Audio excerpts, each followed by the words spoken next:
comida comeu.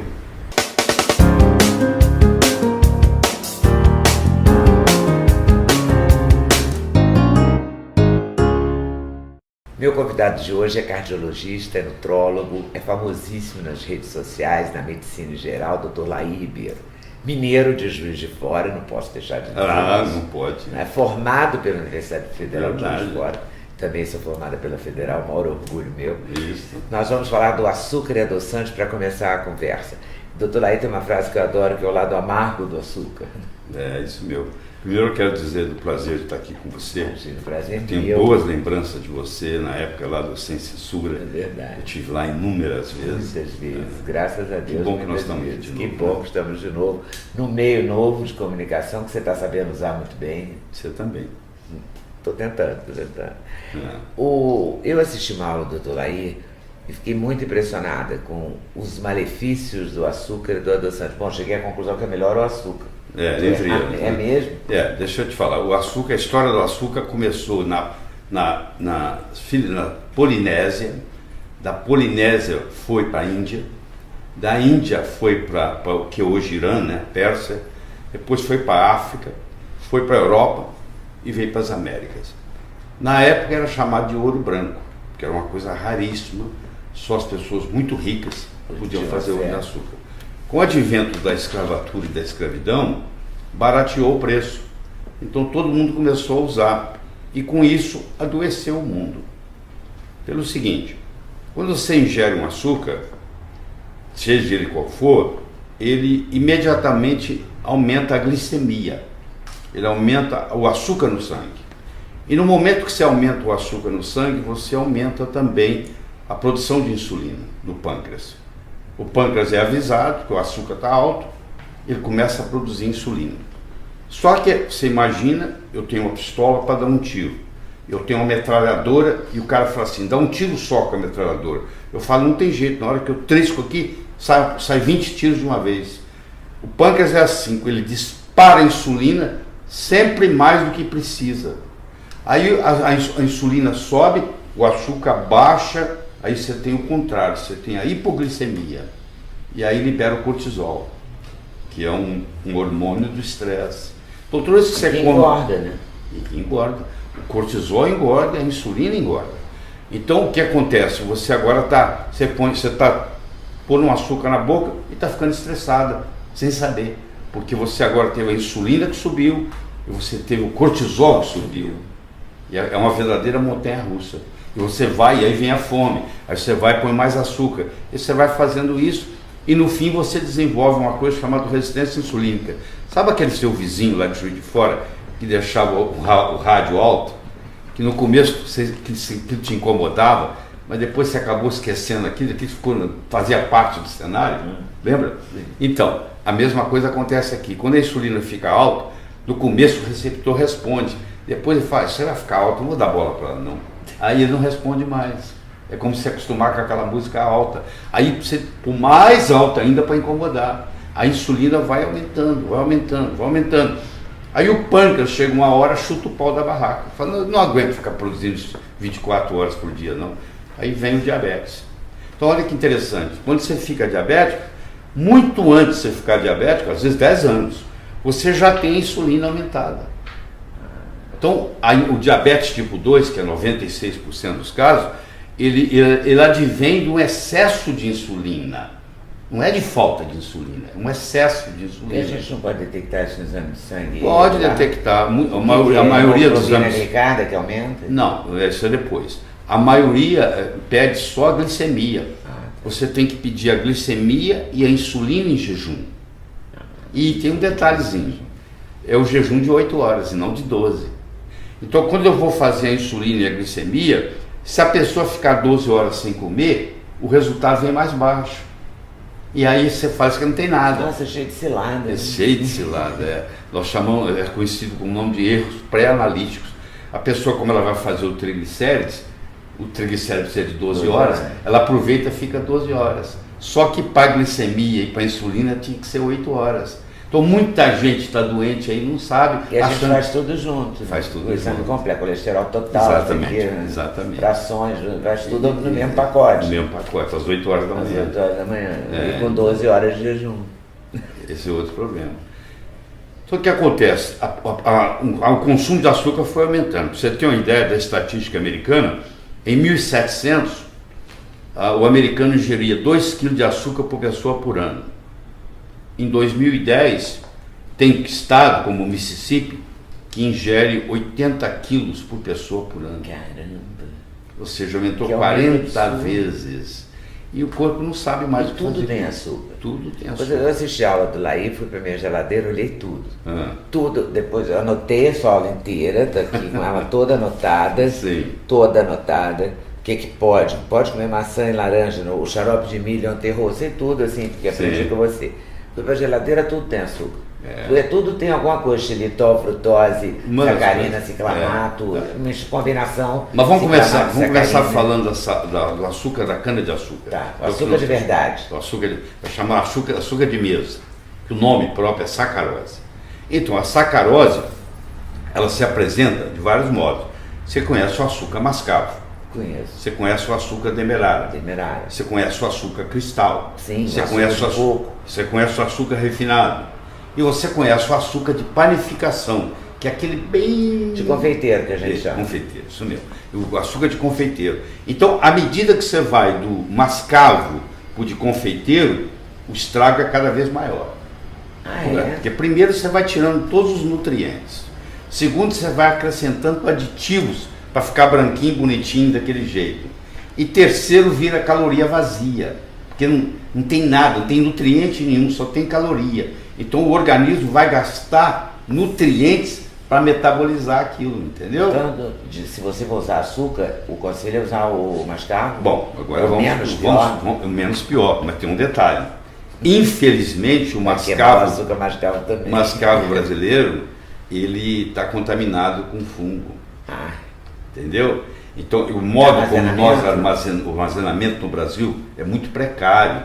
Então, se você tiver uma fonte direta de alguém que produza e venda para você, tudo bom, mas se você depender do geral, ele ficou armazenado 1 ano, 2, e aí contamina com fungo. E fungo é um problema muito sério, né? Muito sério. É outro problema sério no mundo, é o fungo, porque o fungo é muito mais inteligente que a bactéria. É difícil de você tratar, e você pega uma micose, que chama, né, de fungo, é um problema para você curar. Então, eu ficaria com o demerara, que é o menos comprometido aí, ainda tem nutrientes. Quem quer escolher açúcar, né?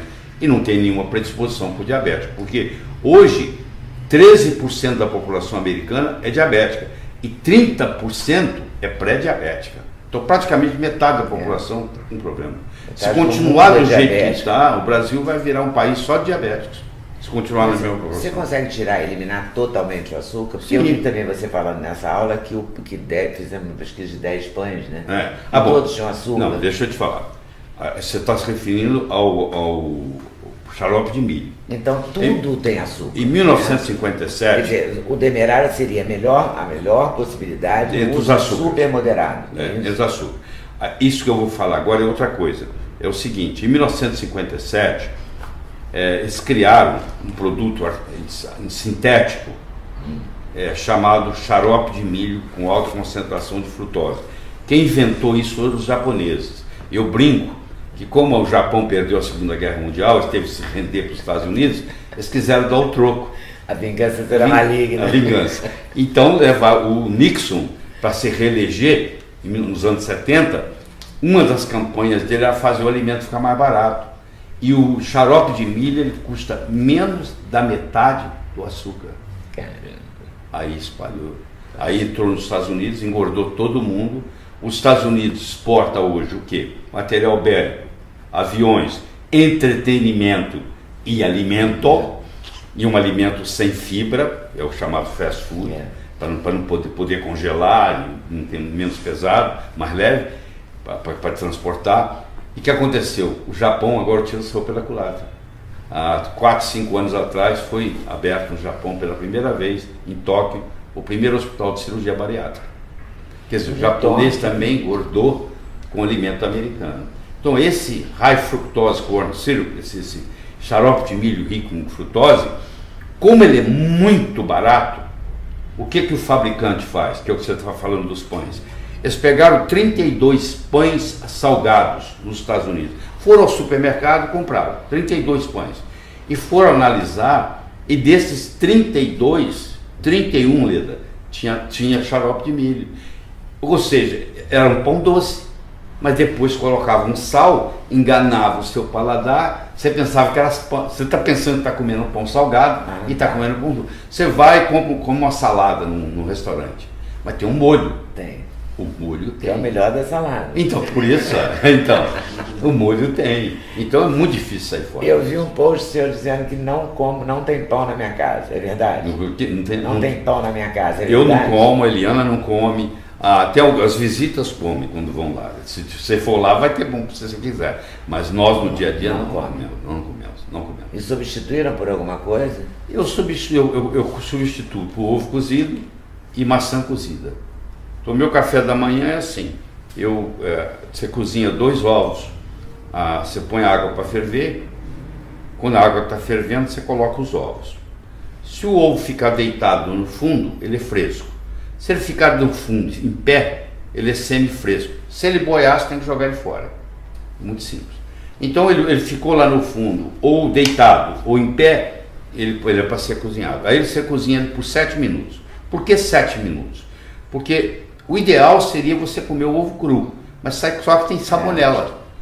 Então você pega uma infecção por salmonela, você termina no hospital. Então os 7 minutos é o suficiente para matar a salmonela, caso ela exista, e para não desnaturar as proteínas. Porque se eu deixar um ovo cozinhar 2, 3 horas, ele não tem mais propriedade nenhuma. Tudo foi destruído.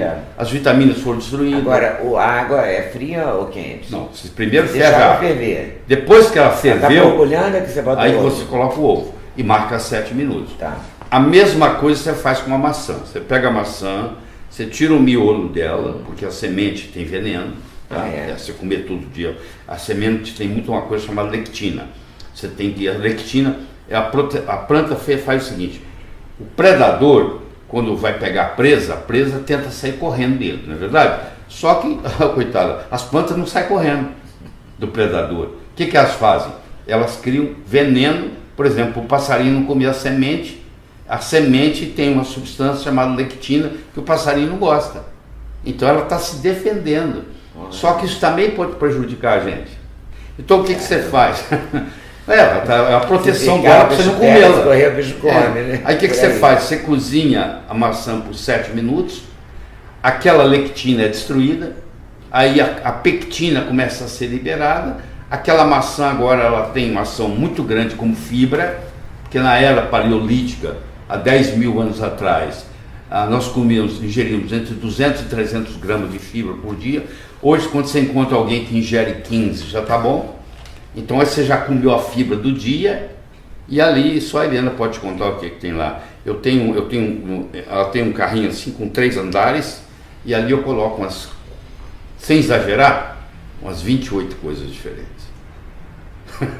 É curcumina, é urucum, é canela, é moringa, assim vai. É azeite de oliva.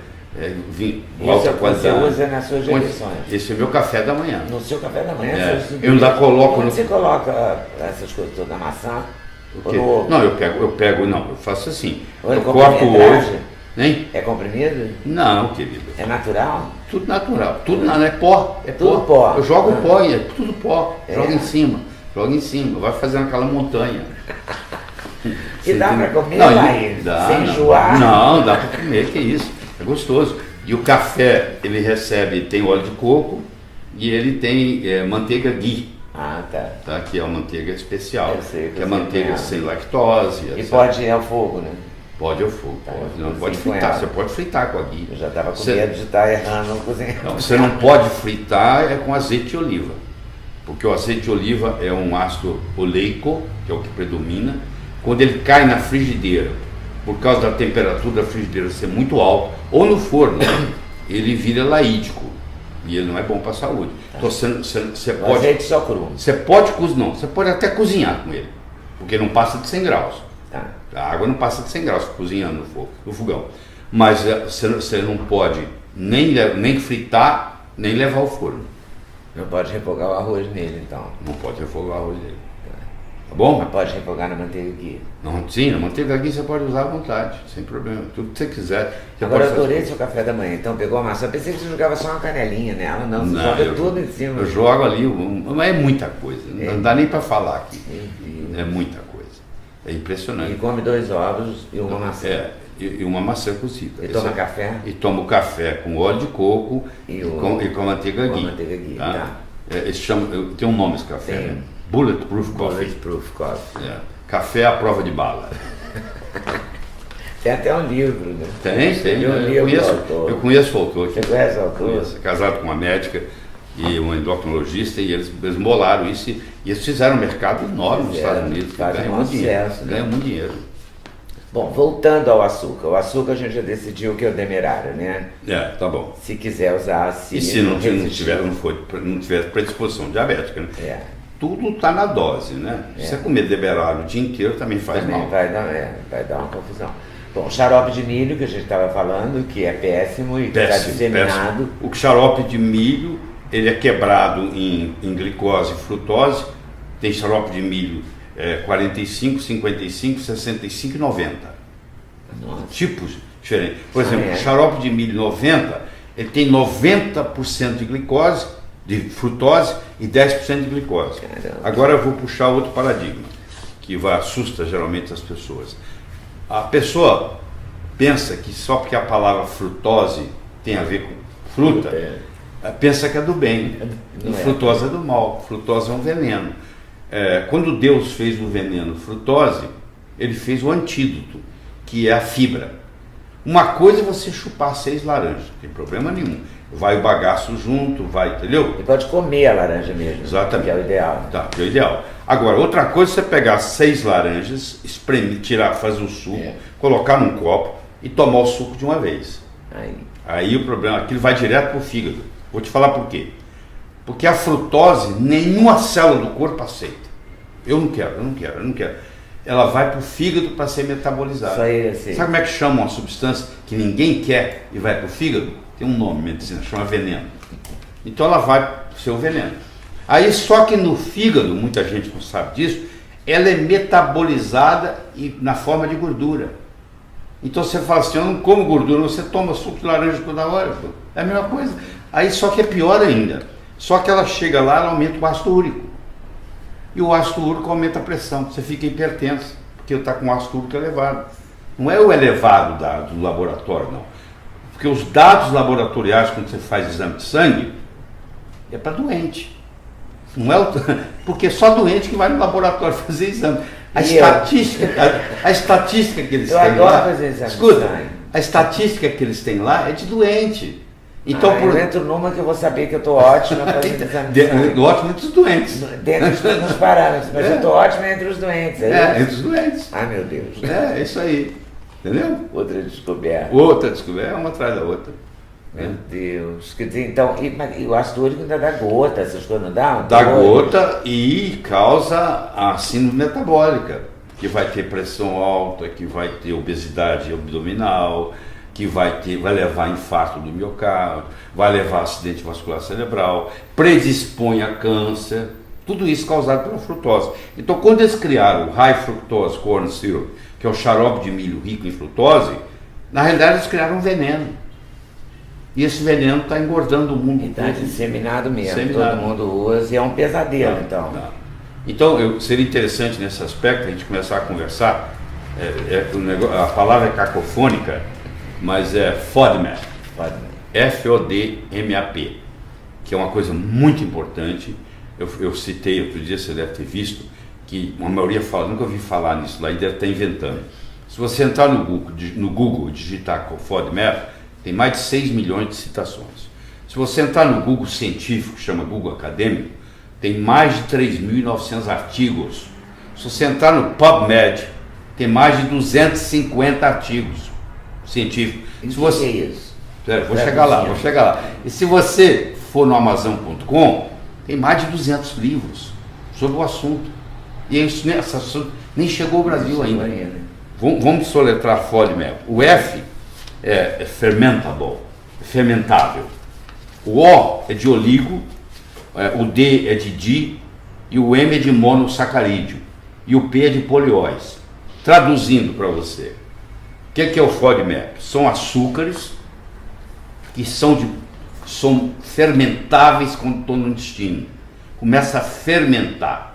Então, a frutose fermenta, o galacto-oligosacarídeo fermenta, os polióis fermentam, o sorbitol, o manitol, o xilitol, tudo ol.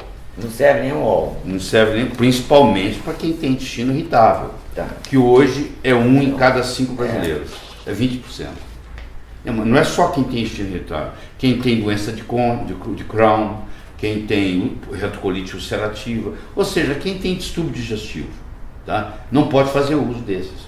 Então hoje tem a chamada dieta sem FODMAP, dieta baixa em FODMAP, onde na sua dieta não pode constar esses elementos. Então não pode constar nenhum adoçante. Nenhum adoçante desse grupo aqui. Desse grupo aí. Mas não tem nenhum outro. O sacarina você também diz que não. Não, nós vamos discutir. Não, só a única coisa que sobra é você fazer com adoçantes tipo ervas, tá? O que é stevia? Stevia é uma delas. Amarga. Pois é. Hoje tem a coisa mais doce que a natureza produz, chama talmatina. Não sei se você já ouviu falar. Talmatina é uma fruta africana. Tá. Ela chega a ser 6.000 vezes mais doce que o açúcar. Então a talmatina, uma pitadinha de talmatina junta com a stevia, tira o gosto amargo da stevia. E já tem isso no mercado? Tem, se não tem, você vai na farmácia de manipulação, eles manipulam. Aí você sabe, eles têm com essa forma. Eles manipulam a combinação da stevia com a talmatina. É uma opção. É uma opção. A outra opção é não colocar nada, né? Mas assim, nunca mais comer nenhuma sobremesa também é complicado. É tudo, mas é o que eu estou te falando, tudo depende da dose. Você faz, lá em casa a gente tem, com os netos, nós temos o dia da contravenção. A gente vai, né? A gente vai para o shopping, a gente vai no McDonald's, uma vez por mês, uma vez cada 45 dias, é o dia da contravenção. Isso aí pode ser feito. Aí você não pode do hambúrguer ao brigadeiro. Então, não pode. E acabou. Você não pode fazer isso todo dia, mas uma vez de vez em quando você pode. Aí mata a vontade. O que determina o veneno é a dose. Agora, tem uma coisa chamada agave, o nome assim, como é que chama? Agave, você fala o que é o agave? Não presta não. Agave é um cacto do deserto, ele tem uma seiva que é muito rica em frutose. Por um período da medicina, acreditava-se que a agave seria a solução. Hoje nós sabemos que nós temos que evitar a agave. A agave também não é bom. Dizia-se que o ciclamato dava câncer. E aí a gente achava que era porque ia a sacarina entrar ou vice-versa, que era uma coisa de mercado, mercadológica. Isso, mas não é, não. Deixa eu te falar. Isso começou. O primeiro adoçante que apareceu é chamado edulcorante, né? O primeiro edulcorante, que é o adoçante artificial, que apareceu foi a sacarina. A sacarina tem a chamada doença da sacarina, que é publicado, a diarreia, a dor de cabeça. Então, ela veio por um período, ela vem de um tolueno, que é uma matéria-prima para fazer tinta, então você já começa a ver que não deve ser muito bom, porque foi feito para tinta agora. Tá? Mas que quem estava fazendo a tinta, pôs o dedo na boca, estava doce. Aí eles resolveram, esqueceram da tinta e lançaram a sacarina para adoçar. E ela ficou naquela história, ninguém deu muita bola e tal. Aí veio o ciclamato. O ciclamato, eles estavam desenvolvendo um remédio para úlcera e apareceu, de repente também deu doce. Tudo é assim, por acaso. E aí eles resolveram colocar o ciclamato. Só que o ciclamato entrou nos Estados Unidos e logo mostrou que dava câncer de bexiga. Aí eles tiraram. Tem dos 190 países que acompanham isso, só 53 tem ciclamato, o Brasil é um deles. Os outros todos, Canadá, Inglaterra, Estados Unidos, não tem ciclamato mais. Foi banido em 1969. E por coincidência... A gente tem nas latinhas de suco, nas latinhas de refrigerante, no Brasil tem. Associada a sacarina. Eu li os rótulos depois da sua aula. Então, aí em 1969 eles tiraram o ciclamato do mercado nos grandes países, países do primeiro mundo. E aí surgiu o aspartame, que é pior que secamato. O aspartame é uma combinação de um éster metílico com o ácido aspartico e com um aminoácido chamado fenilalanina. Vamos por partes, como diz o Jack o Estripador. Então vamos começar. O etil vira metanol. E metanol vira formol. Formaldeído, que é veneno. Você fala, mas só 10%? 40% é ácido aspartico, que vira aspartato, que é uma excitotoxina. A criança ninguém consegue controlar na escola na segunda-feira, porque ela comeu aspartame. A mãe deu alimento dietético para ela no domingo. O comportamento dela fica agitado. Os refrigerantes todos têm. Isso. E tem o refrigerante zero. Isso. E tem ainda, no aspartame, ainda tem a fenilalanina. Deixa eu te explicar o que é isso. É esse que tem nos refrigerantes. A fenilalanina, ela tem que virar tirosina, para continuar o caminho do metabolismo. Para a fenilalanina virar tirosina, precisa de uma enzima chamada fenilalanina hidroxilase, que tem gente que nasce sem ela. Sabe aquele teste do pezinho que você faz na maternidade? Uma das coisas que eles procuram é aquilo. Mas nem toda maternidade brasileira tem teste do pezinho. Tá bom? Na minha época não tinha. Na sua época não tinha. Eu não sei se eu tenho ou não tenho. Então, quem tem... Não, você não tem não. Tenho certeza que você não tem. Porque a pessoa que tem predisposição, que tem essa deficiência, toda vez que ela come fenilalanina, a fenilalanina acumula e vira um veneno no cérebro, e o QI da pessoa é baixo. Então eu sei que você não tem. Obrigado. Então, a criança com 8 anos já está retardada. Infelizmente aqui no Brasil a gente descobre essa doença com 8 anos de idade. Não tem volta. Tá. Bom, agora você imagina. Não tem volta? Não tem volta, não tem volta. Agora você imagina, isso aí está colocado em mais de 6.000 produtos no mercado. Você imagina uma criança, ou um adulto, inclusive, que tem esse distúrbio e faz... O que acontece nos Estados Unidos? Você está no hospital, chega uma pessoa e fala assim, eu estava dirigindo o meu carro, de repente tudo virou de cabeça para baixo. Aí você pergunta assim, você toma refrigerante dietético? Tomo. Então está fechado o diagnóstico. É o aspartame. Então a pessoa está dirigindo, já que vi esse caso aqui no Brasil também, e vira, tudo vira 180 graus. Aí você não sabe como é que você vai dirigir de cabeça para baixo. Vira tudo, aí você bate com o carro. Então tem muita gente que tem acidente, tem muita gente que tem dor de cabeça, e não sabe, é o adoçante. E é 600 vezes mais doce que açúcar. Ou seja, uma gotinha adoça uma xícara. Tem uma saturação. Mas a pessoa não sabe disso, ela aperta aquilo e faz um spray. Faz um spray. Então chega uma hora que é viciante. Quando você fica tomando aspartame e tal, depois você vai tomar um café com açúcar, você não gosta. Não, e tem outra coisa, se você parar o aspartame, você tem síndrome de abstinência. Você tem para desmamar é um problema. Entendeu? Às vezes a pessoa para e começa a ter problema. Mas você recomenda parar nem que seja por 10 dias para experimentar tem que parar o aspartame. O sinal, né? O aspartame. Você vai sentir o aspartame engorda. Olha, a pessoa toma para não engordar. Ele faz se atacar a geladeira à noite. Ele aumenta a sua vontade. Está tudo publicado. Eu falo isso aqui porque se alguém me questionar, eu tenho de onde tirar, mostrar. Não vou inventar nada. Então, ele faz você ter mais vontade de comer açúcar. Ele aumenta a sua vontade de comer açúcar. Agora você imagina os pobres dos diabéticos que estão tomando aspartame. Então todos tomando. Então fugir de tudo que é diet, né? Seria uma alternativa. Mas aí vem a sucralose, né? Vamos lá? A sucralose foi muito interessante. A sucralose tinha no Kingston... É o Splenda. É o Splenda, o mais vendido. No King's College, em Londres, tinha 2 pesquisadores, você imagina a cena. Um britânico e um indiano. E eles têm um sotaque muito diferente. Então eles estavam trabalhando para desenvolver um inseticida. Aí o indiano virou para o chefe dele e disse assim, I got it, eu consegui. E o chefe falou, test it. Ele entendeu, taste it, pôs na boca. Falou, sweet, very sweet. Aí lançaram como, esquece o inseticida, vamos lançar como adoçante. E lançaram. É uma substância que não existe na natureza, porque é uma fusão da frutose com a galactose. A natureza não faz isso, ou seja, é um ET.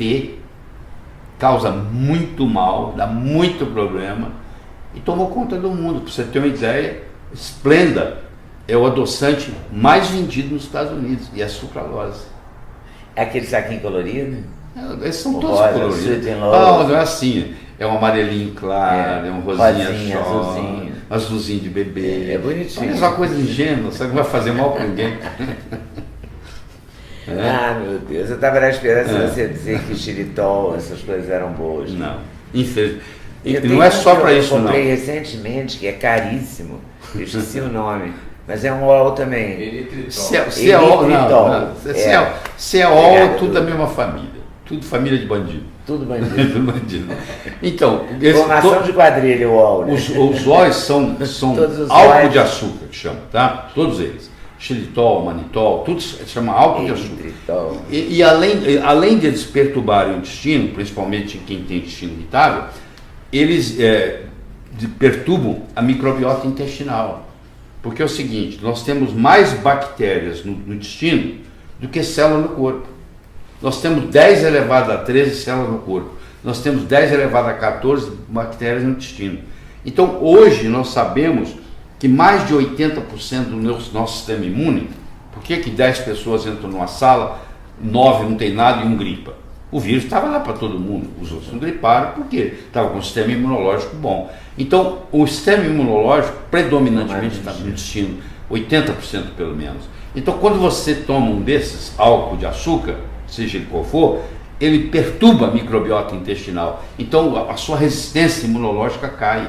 E o probiótico não ajuda a melhorar? Claro que ajuda. O probiótico, mas não segura a onda do tol. Mas não segura a onda. O probiótico, já que você perguntou, é o seguinte: a microbiota intestinal faz uma diferença enorme na sua saúde. Ela que manda em você.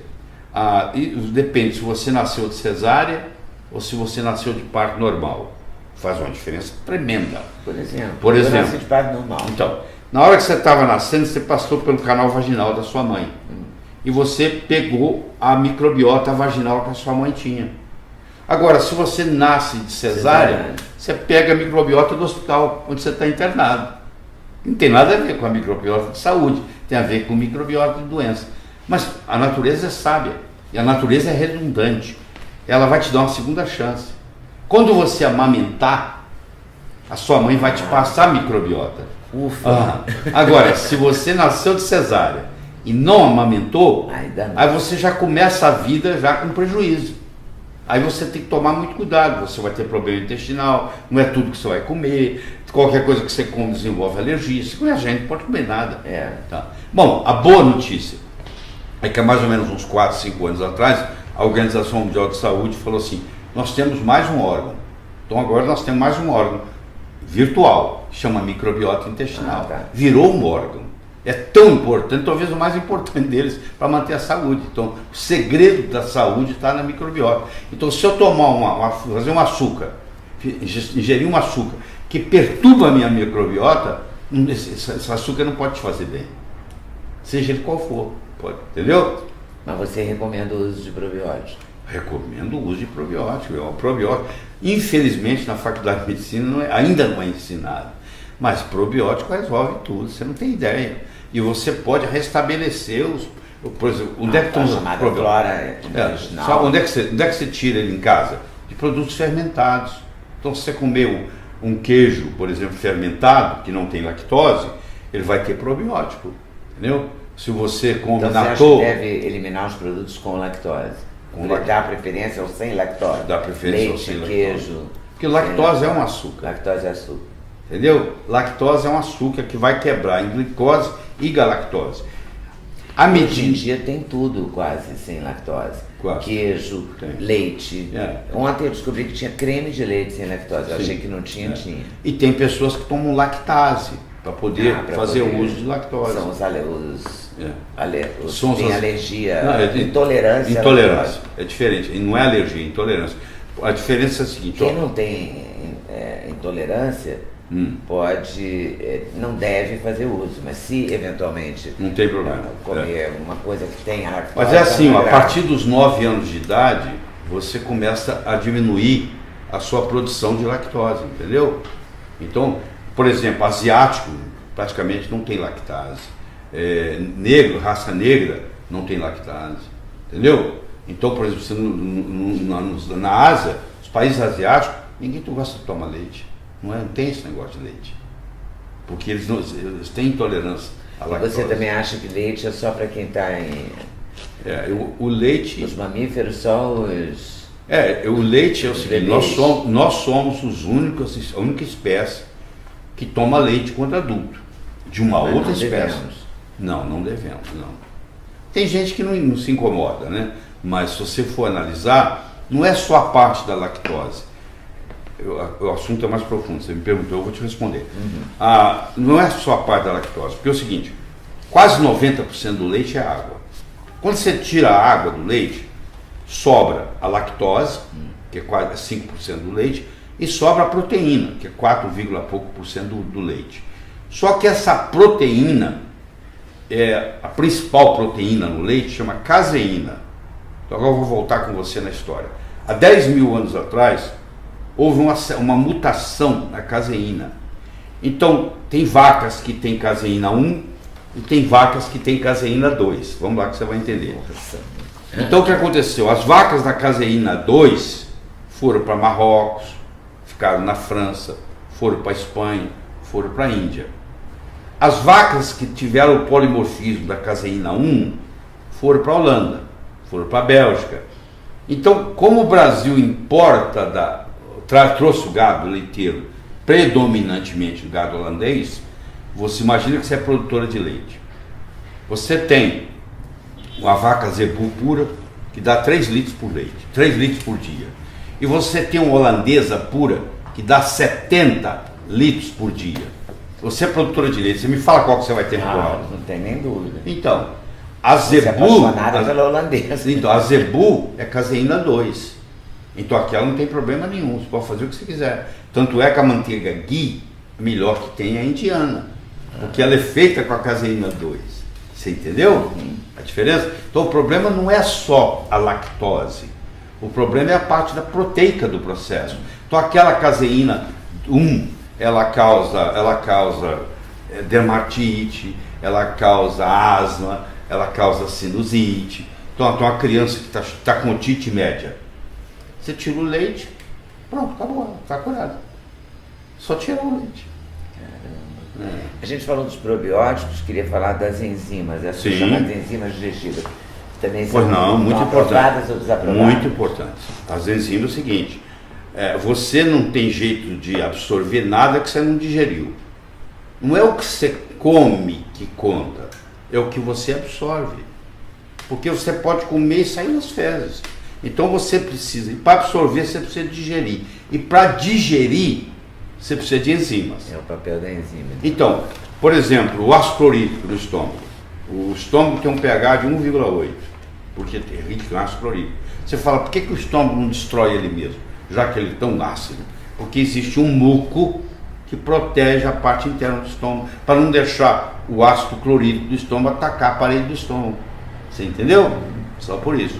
Mas você imagine que a partir dos 40 anos, isso é descrito, nós todos desenvolvemos o que se chama gastrite atrófica assintomática. Você começa a diminuir a produção de ácido clorídrico. Então a sua digestão vai ficando mais difícil. Aí, se você não tiver o suficiente de ácido clorídrico, você não transforma pepsinógeno em pepsina. Se você não tem pepsina, você não digere proteína. Se você não digere proteína, você não absorve aminoácido. E se você não absorve aminoácido, a proteína vai terminar nas fezes. Entendeu? Outra coisa, são as chamadas enzimas pancreáticas. As enzimas, o pâncreas, ele tanto produz insulina, glucagon, para jogar no sangue, que é a parte endócrina dele, mas ele tem a parte exócrina. Ele tem as enzimas que são jogadas no duodeno. Então, por exemplo, a pancreatina é uma enzima do pâncreas muito importante. Então, se eu não tenho as enzimas, eu posso comer o melhor possível. Eu vou continuar doente. Então, às vezes, a gente tem que pegar uma pessoa... Eu não vou aproveitar nada. Exatamente. Mas eu tenho uma frase que vai te chocar. É a seguinte: você é o que a sua comida comeu. Olha a profundidade disso. Caramba. Olha só, eles fizeram uma análise, você vai entender. Fizeram uma análise. Depende da vaca não, depende do que a vaca comeu. Pois é, então, dependo do que a vaca comeu para a carne ser boa para mim, é exatamente. Isso? Caramba, mas isso é uma complicação. Não é simples. Você quer ver? Eles pegaram vários restaurantes de São Francisco e foram analisar o leite e a carne servida naqueles restaurantes de alto luxo. 69% da carne e do leite servido nesses restaurantes de luxo um dia foi milho. Porque hoje a tecnologia permite você falar, a vaca comia milho. Você vê. Então, na realidade, você está comendo milho. Você está comendo carne, você está tomando leite, mas no fundo você está ingerindo milho. E o milho hoje é transgênico. Então, por isso, olha essa frase agora, o significado que ela tem. Você é o que a sua comida comeu. Isso é muito forte. É muito forte. Não adianta você comprar uma carne e a vaca você tem que saber comia o milho do produto que você está comprando. Por isso que eu digo, se você tem uma condição financeira, nem todo mundo no Brasil tem, eu sei disso, mas quem tem que comer orgânico. Lá em casa só entra orgânico. Só orgânico. Você gasta 20% a mais, mas faz toda a diferença na saúde. Mas pode não gastar na farmácia, compensar. Na farmácia você vai gastar muito mais. Só é caro. Caro é um dia de CTI no hospital. Isso é caro. É caro pra caramba. É verdade. Né? Então você acha que até a carne deve ser orgânica, né? O frango. Até a carne, o frango, o peixe, tudo tem que ser orgânico. Vamos falar do quê? A gente volta no tempo, né? Porque a gente volta a buscar o fornecedor, né? Exato, quem é o fornecedor? Nossos avós faziam, né? Faziam isso. Exatamente. Não tinha intermediário. Não tinha intermediário. A carrocinha passava com leite vindo da casa da fazenda, não sei quem. Aquele cara que trabalha lá e bebe o leite no peito da vaca é muito diferente do que o leite que você compra no supermercado. Você lembra na sua casa da sua avó ou na sua mãe que ela esquecia o leite lá na cozinha aberto, em meia hora ele estava azedo. Lembra? Lembro. Pois é, hoje você vai no supermercado, você compra um leite longa vida, ele fica 180 dias fora da geladeira, 6 meses. Como é que uma coisa que azeda a qualquer momento pode agora ficar 180 dias fora da geladeira? Você acha que aquele é o mesmo leite? Não pode ser. Não pode ser. Aliás, essa coisa de durabilidade também, acho que deve ser perigosa, né? Porque você tem pega conservante coisa no supermercado que assim dura um ano, né? Você pode usar até, você vai hoje, você pode usar até 2020. Isso não pode ser bom, tem que ter coisa ali. Tem um trilho para o alimento ser bom, quer saber? Quero. Ele tem que ser local, ele tem que ser natural, ele tem que ser sazonal. Ele tem que ser local, porque aí não tem esse negócio do transporte, nada disso. Ele tem que ser natural, não pode ser transgênico, nada disso. E ele tem que ser sazonal, porque se você for comer uma uva que não está na época, uma jabuticaba, o que for, alguém vai ter que pôr conservante nela para segurar. E muito agrotóxico. Entendeu? Não, agrotóxico é um problema que é outro grave no Brasil. O Brasil, per capita, é o número 1 do mundo em uso de agrotóxicos. O pior dos agrotóxicos, falo isso que está publicado nos livros, alguém quiser me processar, fica às horas, é o glifosato. O glifosato, que é o que recebe o nome de Roundup, produto. O glifosato, ele destrói a flora do terreno. Aí aquela flora do terreno agora, como é que uma árvore absorve, como é que uma planta absorve selênio, absorve zinco, absorve cálcio, absorve magnésio do solo? Tem que ter os fungos lá para trabalhar, para colocar de uma forma que a planta absorve. Agora o glifosato vem e mata tudo isso. Então na hora que ele mata tudo isso, aquela terra. Então aqui, agora aquele alimento já não tem a composição nutriente mais. Sem falar que agora ele tem glifosato, que vai destruir a sua microbiota intestinal. Você entendeu? Vai ficar pior ainda. Né? Quando a gente pensa que não pode piorar, pode. Não, vai piorar. Passando laser agora, que você não vai precisar. Estão lá discutindo lá em Brasília, não sei se você viu isso, que não vai precisar nem falar que tem agrotóxico mais. Até vão mudar até o nome. Na forra, poder, né? Poder. Me diz uma coisa, pra gente comer virou uma coisa muito difícil, né? Principalmente assim, fora de casa. Porque é o seguinte... Você vai a restaurante? Não, você evita? Muito raro, muito raro. Raríssimo. Deixa eu te falar. Porque por você conta vai... da saúde mesmo. Por conta da saúde. Você vai num restaurante, você não sabe o que é... Você não sabe a procedência. Você não sabe do óleo. Vamos começar pelo óleo? Vamos começar pelo óleo? Por exemplo, a maioria dos restaurantes ou cozinha com canola, ou cozinha com um outro óleo vegetal. Entendeu? Soja. Soja, geralmente, você falou, soja. Ou soja ou canola, dá 95% do restaurante. Vamos conversar sobre canola um pouquinho? Não.